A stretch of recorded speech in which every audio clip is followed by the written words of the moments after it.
Welcome back to Old School Sports and our OOTP 23 playthrough of the Pittsburgh Pirates. And this is a playthrough of the absolutely shocking Pittsburgh Pirates. They were a 55-win team in 2037. We took them over after that season. Had a better year last year, but still were a losing team. And even the projections for this season were maybe we could get close to 500. I thought it was, around a 500 team. I know some of you think I was crazy for thinking that, but these Pirates have far outperformed any of my possible expectations. You can see we are NL Central Division champions 2 seasons after having by far the worst record in baseball. As far as our goals for the year, we were just supposed to play close to 500 ball, and we were supposed to improve our team batting average. We've gotten up to 5th from 13th. We did make a number of changes to this team last offseason, so it was a very different roster than the one before, but I certainly did not view this as a 94-win team, so real excited that we are going to be in the playoffs. Now we're going to be losing a lot of players on this team in this offseason because we did make some trades for veteran talent in the final year of their contract, either before this season or as we closed in on the trade deadline. But we'll deal with that in the offseason. We weren't really even that lucky when all was said and done. We performed exactly as our run differential suggested we should. Now, we were 24-17 in one-run games, 7-3 in extra inning games, and we were actually better on the road than we were at home. So certainly you could argue that there's some reason to think that this team may regress next season, but again, we're not worried about it. Way ahead of schedule with this team in terms of making it to the playoffs. You can see we still have the lowest player payroll and the lowest budget in all of baseball. But given the big bump we've seen in revenue per game this season and the fact that we're going to be picking up some additional revenue with at least 2 home playoff games, hopefully more than that, we're expecting a decent bump in our budget next year. You can see we moved from 114 to 122 million this year, put another $8 million into the budget. Hopefully we will get an even more significant bump than that for this coming season. But right now we're focused on 2039, taking a look at how we got to have this successful season. You can see we got off to a great start in March and April, 500 in May, great June. Then we struggled in July, about 500 in August, and then we finished with a nice September.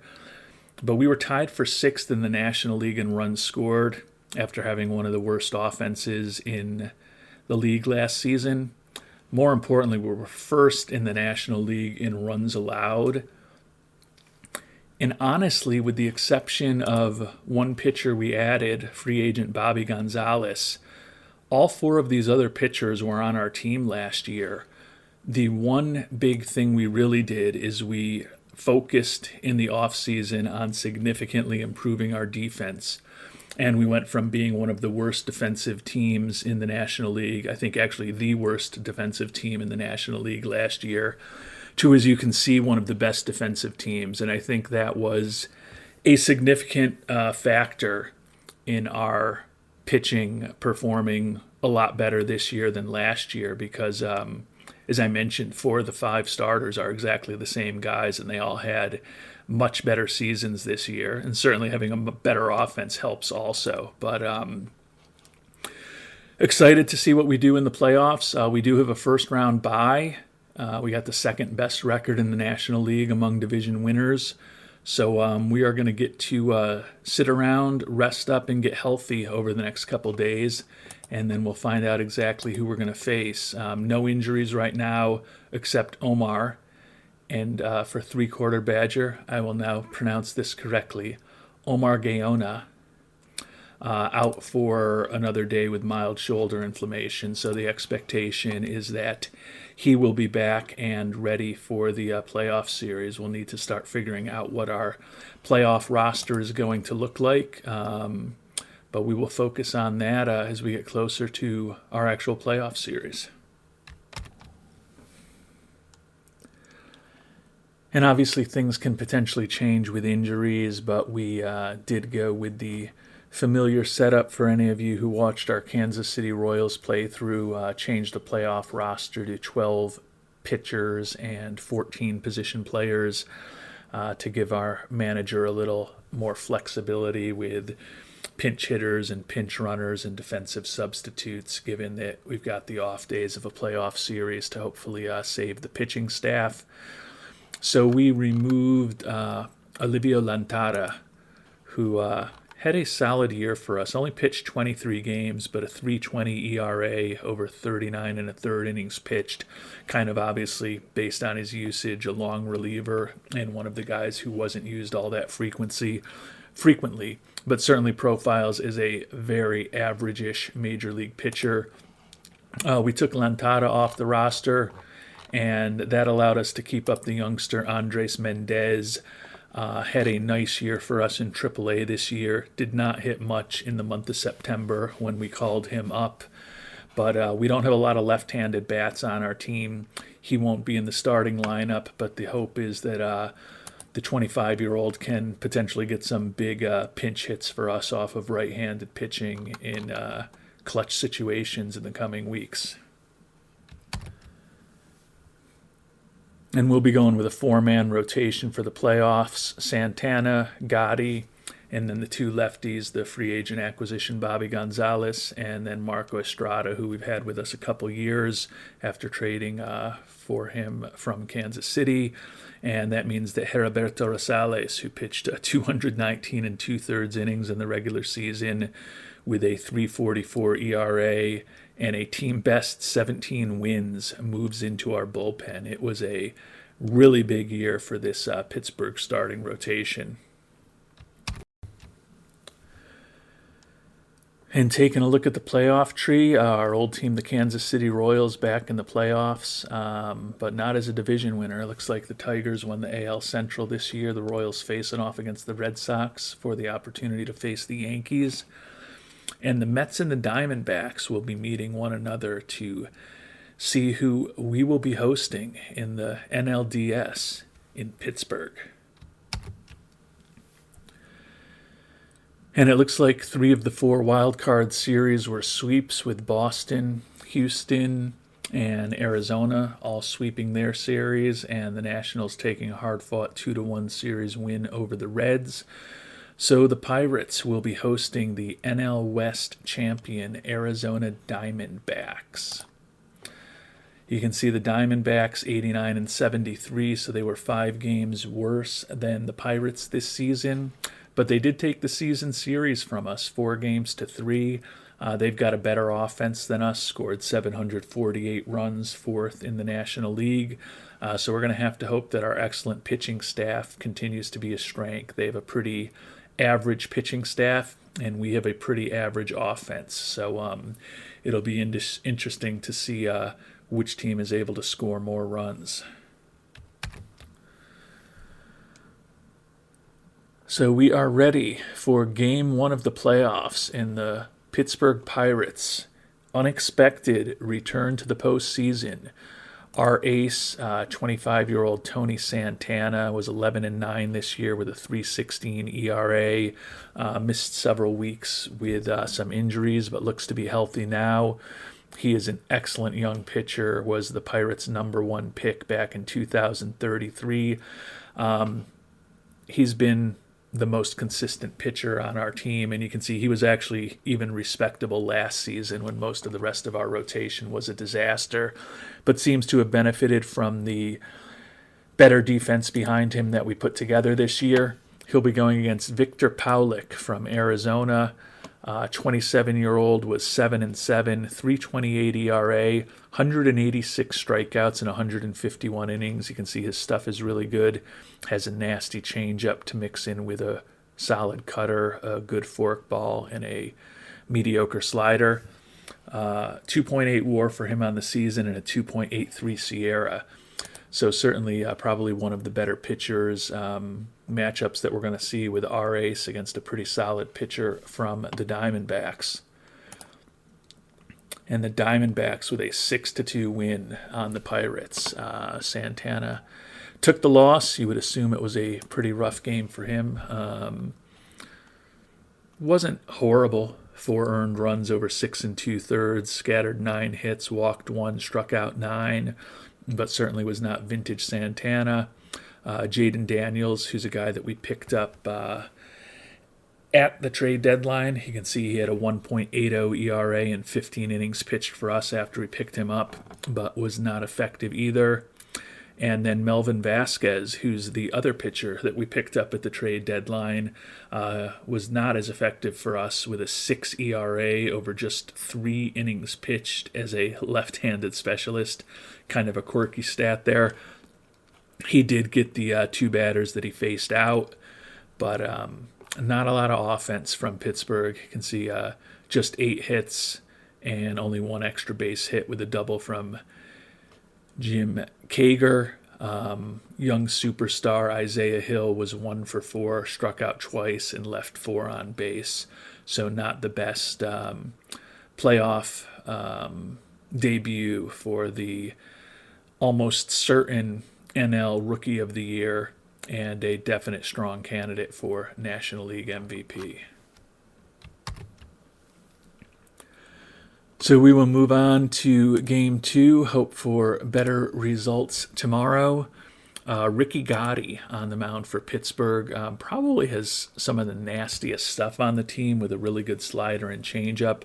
14-12 this year with a 3.49 ERA. You can see he's really put it together. The season before we joined the team, he led the National League with 18 losses, was 10-14 with a 5.24 ERA, but striking out a lot more batters this year, and hopefully also benefiting from the better defense behind him. Feel pretty good having the first-time All-Star on the mound here in Game 2 in a close-to-must-win situation for the Pirates. He'll be going up against Robert Oglesby, another pretty good-looking pitcher, was 11-12 this year with a 4.55 ERA, 31-year-old. Has been, a little bit below league average over the course of his career, but seems to have had a pretty solid season with Arizona this year. Definitely need to get a win for the Pirates today. And we do not. Our vaunted pitching staff has failed us, giving up 10 runs in the first 2 games, and our average offense has proven to be below average, putting up just 3 runs in these first 2 games. So not going to win a lot of playoff games, scoring a run and a half a game. You can see Gotti was actually pretty solid. 2 earned runs over 7 innings. Got a clean inning out of Ochoa. Got through an inning pitch, including a strikeout on just 5 pitches. And then Moreno came on in relief, gave up a couple more runs. But when we only score 1 run, it doesn't leave you much of a margin for error. Looks like shortstop Tony Fonseca scored on a sacrifice fly. Yeah, sacrifice fly by Ignacio Carbajal, and that was the only run that we were able to generate. So the Pirates are headed to Arizona down 2-0. So the debut appearance of this Pirates team in the playoffs may be very brief. And in what was a pretty frequent occurrence for those of you who watched our previous episodes, Isaiah Hill, once again named Rookie of the Month in the National League for September, hit .292 with 5 homers and 12 ribbies in the month of September. As we were talking about earlier, has just put up a stupid rookie season, .309 batting average, 44 homers, 129 runs batted in, 162 OPS plus, 159 WRC plus, and a National League best 8.4 WAR for the former number 1 overall pick, who is, as I said, going to shortly be named Rookie of the Year, and possibly will join that rarefied list of players who won Rookie of the Year and MVP in the same season. But before we start worrying and thinking about postseason awards, we've got to see if we can stem the losing and get a game here in Arizona. Bobby Gonzalez, who we picked up as a free agent in the offseason, was really kind of the only free agent we added. He signed for a very reasonable amount, and it could be because typically I like to have starters with at least 350 plus pitches, and he does not have that. You can see he's got an incredible changeup, which is probably why he's so effective, but his curveball's a little below average, his sinker's his curveball's a little above average, his sinker's a little below average, and then his slider is not good at all. But 16-12 record, 3.53 ERA. Was healthy all year, probably helped by his Ironman injury proneness. And we actually signed him to a extension before the season even started. We signed him as a free agent, and then I believe back in spring training we were talking with him and got him to sign an extension. So hopefully he can be a important pitcher for us over the next several seasons. And we need him to do the job today. He's going to be going up against Alfredo Cirillo. Pretty good looking pitcher. He is a fly ball pitcher without great movement, throws in the mid 90s. Maybe we can catch a couple of those and hit him over the fence. 17-10 record with a 3.39 ERA. He is you can see has incredible stuff for the 26-year-old. 285 strikeouts this year and 212 and a third innings pitched. So going to be another tough matchup for the Pirates here. And the season is over. Looks like the offense was a little better. Did get a homer from Sergio Uribe, who was a Rule 5 pick for us this year. And Isaiah Hill did get the first of hopefully many postseason home runs in his career. But a couple home runs for Arizona, including Vinny Tomei, a player that was a pretty good prospect that we traded away from Kansas City years and years ago. And you can see he's put together a pretty nice career. First baseman, not much of a fielder, but a very solid bat. I think we got a pretty good starting pitcher back with the Kansas City Royals when we traded him. No, it wasn't a pitcher. It was Jacob Guerrero, who had one really nice year for us, and you can see he's now wrecked physically. But that's right. It was the year that we had Dylan Cruz, I believe, who was going to be our big free agent acquisition and a big outfielder for us. He got hurt in spring training, and we were playing to try to win it all that year, and we made the move to bring on Guerrero, who was a really big bat at the time. You can see he had a really nice year for us too. 305 average, 38 homers, and 105 runs batted in for the Royals that season. But he did not win his championship with us. I couldn't remember. He won it. Looks like he won it with the Red Sox the year that the Royals' 3 wins in a row stopped. So probably not the best move for the Royals to have traded Vinny Tomei for him, but it is what it is. The series is over, and that means that the Cinderella ride of the 2039 Pittsburgh Pirates is over early on October 1st. So before we find out who ends up winning the World Series, we are going to take a look back at the top and bottom performers from the Pirates in this shockingly successful season. Already talked about a lot of our pitchers, notably Santana, Gotti, and Gonzalez, who pitched the first 3 games. Marco Estrada would have been in line for the Game 4 start, was 14-10 with a 3.56 ERA this year. As we talked about, our pitching staff was incredible this year. Rosales, our top winner, ended up in the bullpen for the playoffs. And most of these guys are in their mid-20s, with the exception of Bobby Gonzalez, who's going to be 30 soon. So they're going to start getting expensive when they hit their arbitration years, particularly Tony Santana. He's a guy we'd love to sign to a long-term deal, but looking for almost $22 million a year for 10 years. So although we're going to get a nice, or I hope we're going to get a nice bump in our budget following this successful season, he's going to be a player that we may have to move on from when he gets closer to the end of his arbitration years, and certainly before he heads to free agency. Willie Arenales, who is a Rule 5 pick from a year ago for us, 4.44 ERA over 26 and a third innings.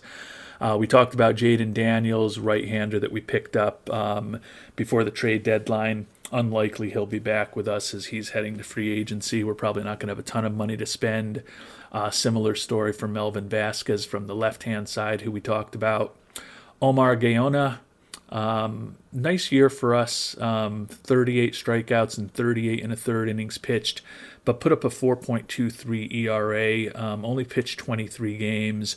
Another guy similar to Lantara, who was kind of used as an occasional long reliever, but you can see when we've got four pitchers in this day and age basically pitching 220 plus innings, and then we got 165 plus innings out of our number one starter who was injured a bit. Just not a lot of work for the bullpen when these guys are going 6, 7, 8 innings a time. Rodolfo Morales, 1-4, 3.47 ERA and 98 strikeouts over 83 plus innings pitched. I believe he's a guy that we picked up this past offseason. Another guy who's making decent money now, going to be in line for a pretty big contract. So unfortunately, he probably won't be back. Andy Ochoa, only 24 years old, will be back. 2.06 ERA over 43 and 2/3. Mentioned Rosales and Vasquez. And then our young closer, Ernesto Moreno, really nice season. 82 strikeouts over 67 and 2/3 innings with 43 saves and a 2.13 ERA. So we may have a little work to do for the bullpen next season. But our five-man rotation should all be back next year, which means that I think we should be competitive again. Do I think, when I look at these guys, is this a 94-win team? I'm still not convinced that it is. But if we get pitching anywhere like the pitching we got this year, and these guys all remain healthy and all generally go out and take the ball every fifth day for the entire season, we'll be a competitive team. We're not going to be able to keep this young pitching staff together for 3 or 4 more years, but maybe the next 1 to 2 years, I think we still can probably afford it as some of these players start hitting their first and second arbitration eligible seasons. And while our offense was not as good as our pitching, it was still much better than it was a season ago. Adam Fuchs, a guy who we picked up from the Royals, was named an All-Star for the first time this year. Love his defensive ability, love his personality, love the fact that he's an Iron Man, and he hit better than he has typically over the course of his career. As you can see, put up a 98 OPS plus, kind of an 88 average for his career. So would love to have him back. The issue is coming off of that big season. Actually, the arbitration estimate is less than I had thought. I thought I had seen that it was $6 million when I looked at it. I'm sure it was $6 million when I looked at it because I wrote it down several games ago before the playoffs started. It's $6 million. There was no way we could possibly bring him back, but if we can get him for $3.5-ish million, there's a chance maybe he will be back with us next year, which would be great because I mentioned that our defense was a lot better this year, and we certainly worked on all of our other fielders, but we did have Fuchs on the team for a second straight year this year, and then we brought on Ishmael Heel, who's an even better defensive catcher to be our backup. He is also arbitration eligible, going to make a little more than he did this year. If we can bring both of those two guys back, that'll be a big step in hopefully ensuring that our pitching staff is as effective as it was this past season next year. Chris Gomez, solid year for us. Got the batting average up to 232 from 205 and was an above average offensive player. A WAR of close to 3. Hit 30 home runs for us. Pretty versatile player. Mostly played first for us. Did DH, but can also play third, left, and right. Headed into arbitration, but at less than $2 million. Probably someone we can bring back. Pat Peaches, unfortunately, will not be back. His arbitration estimate is for $8 million next year. Hit 245 with 13 homers and 53 runs batted in. Profiles as a very average-ish offensive player. He is versatile defensively, but there's just no way that this Pirates team is going to be able to spend $8 million on him next year, so he will be a casualty. Tony Cook is a guy we may just want to move on from. He was our lone all-star last season in 2038, our first year of this playthrough when he hit 205. His batting average actually dropped down to the interstate, down to I-95 this year. Nice defensive player, pretty versatile defensively, good personality, but just hasn't proven to be anywhere near an effective major league hitter, and his profile suggests that he can be pretty close to average, but at this point he's got 2 full major league seasons under his belt, and he's a 200 hitter, so may have some decisions to make with him, but he still is making the major league minimum. That works in his favor.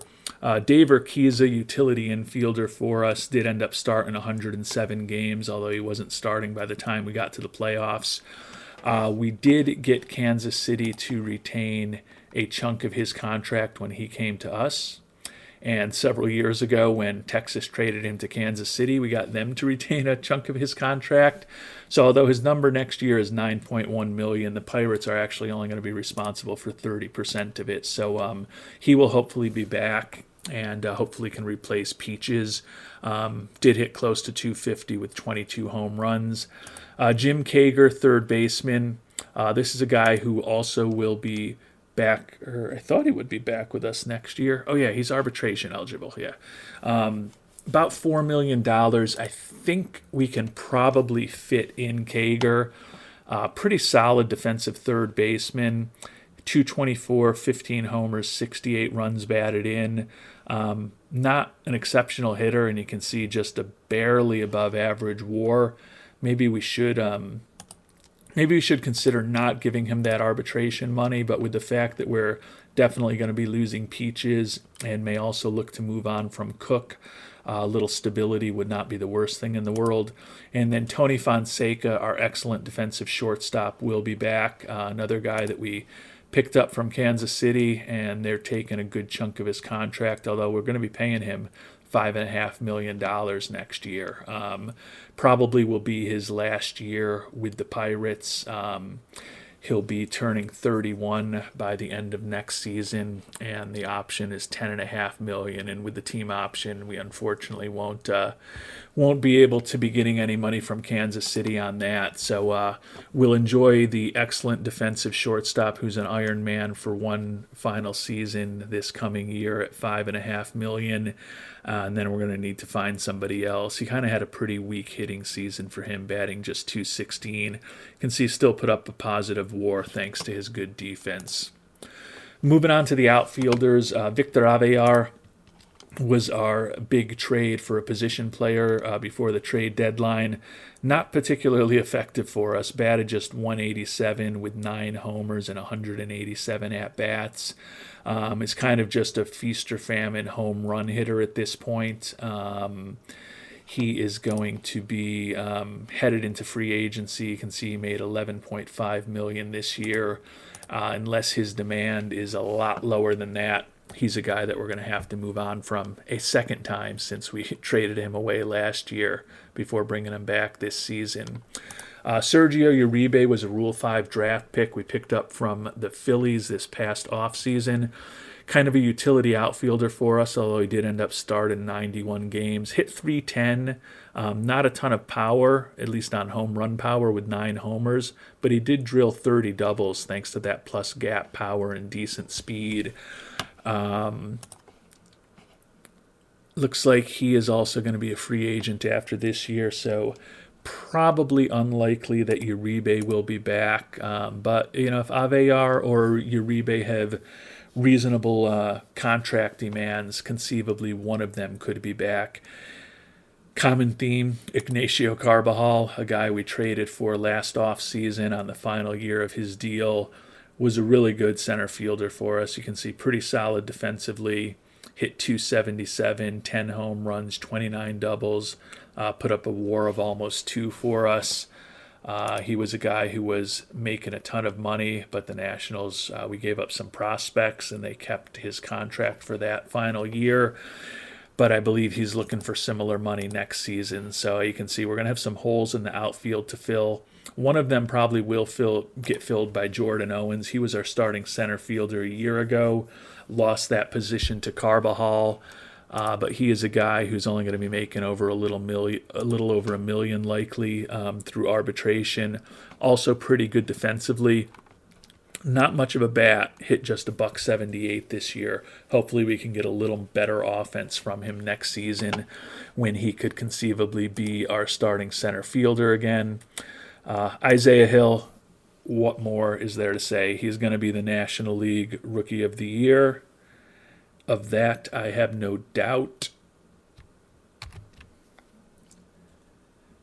The big question is whether he will be able to join Fred Lynn and Ichiro as Rookies of the Year, who also won the MVP award. Led the National League in WAR at 8.4. Profiles as a pretty solid defensive right fielder, although in a perfect world would obviously prefer a better arm out there. But he's really all about the bat. 309, 44 doubles, 44 home runs, 118 runs scored, 129 ribbies, 14 stolen bases, off the charts OPS pluses and WRC pluses. Just an incredible rookie season for Isaiah Hill.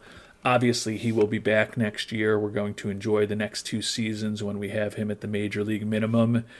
And then we'll hope that our budget and our payroll are bigger when he starts getting into those arbitration years, because he could be setting some record high arbitration numbers a few years from now.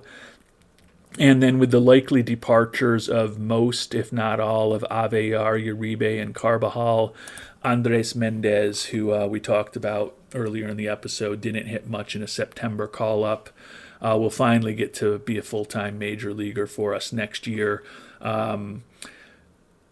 I would like to get into a position where we can play him at DH. You can see his outfield range is just brutal, even though his error and his arm ratings are acceptable.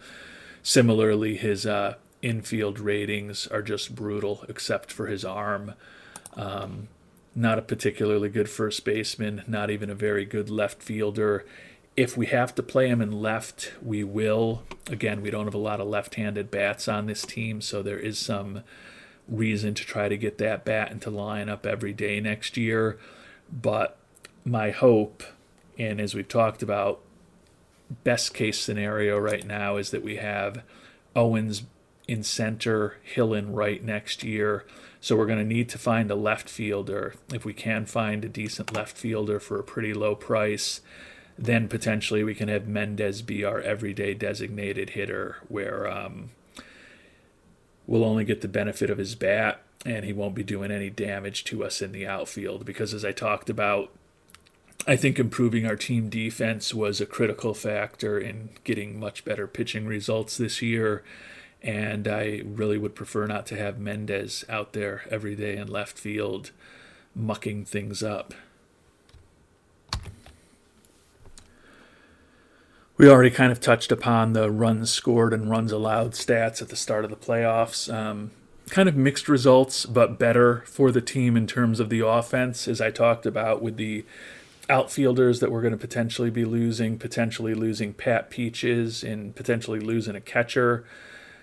We're going to have some offense that we need to replace. Fortunately,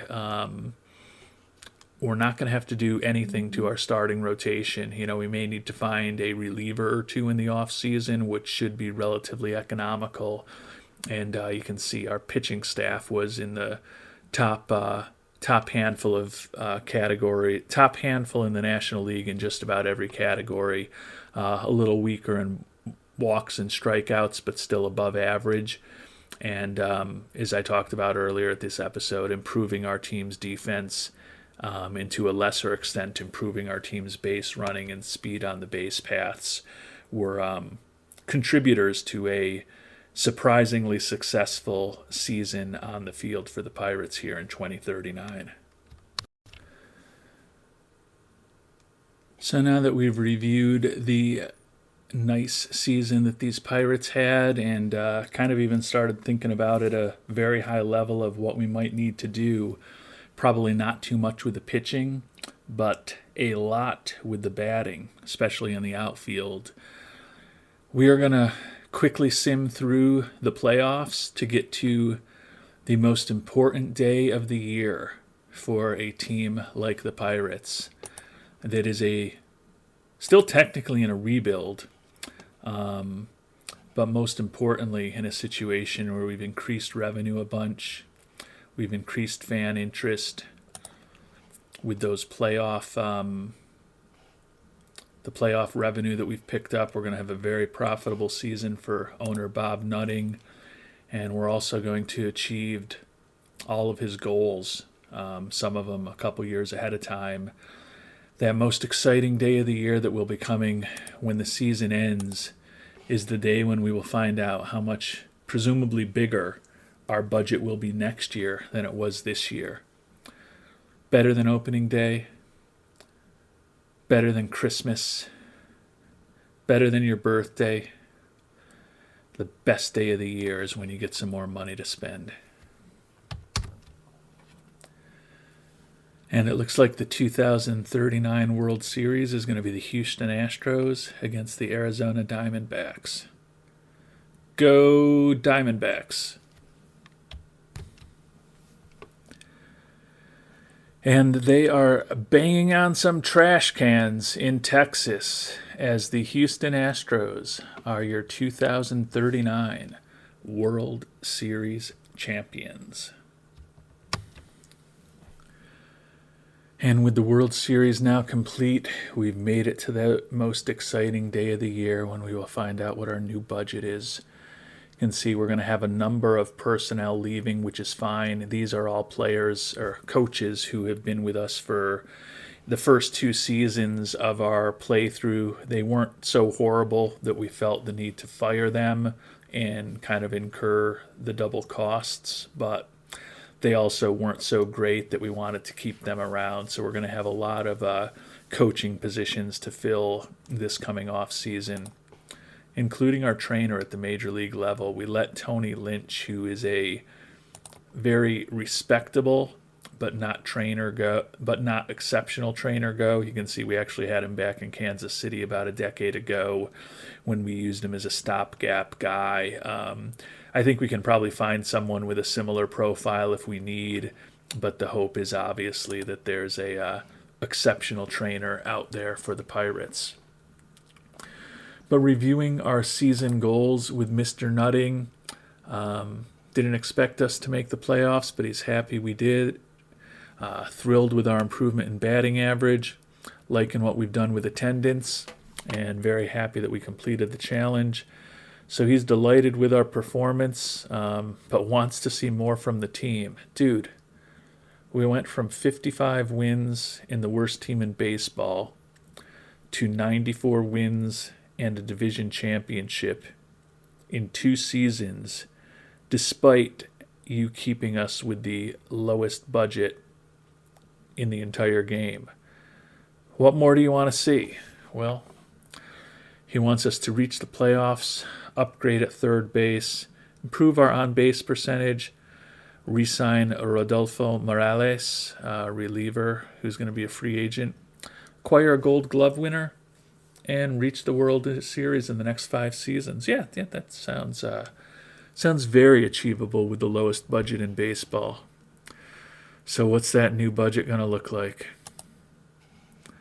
$130 million. So despite the great season we had, much more attendance, much more success on the field, I think that's really only an $8 million bump, right? Yeah, we're going to go from 122 to 130. So certainly will help to have that extra money.